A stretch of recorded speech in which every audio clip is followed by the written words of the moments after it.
Welcome to Mechanics. Today we have our 2023 Chevy Bolt EV.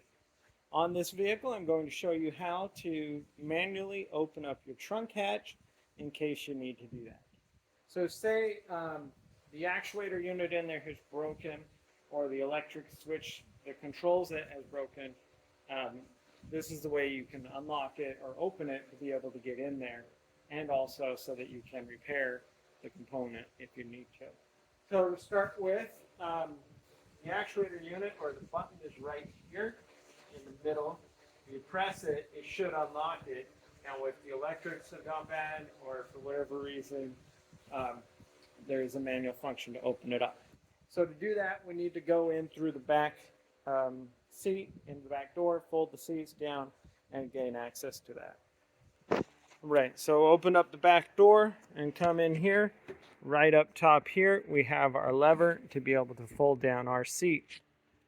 And then we come back in here, and you're going to see this little cover piece in here to be able to pop that cover off, and then that's where we gain access to the component that we need to be able to release this hatch. All right, so back in here, we have this hatch, or this little cover. We just need to pop that off and it's out of there.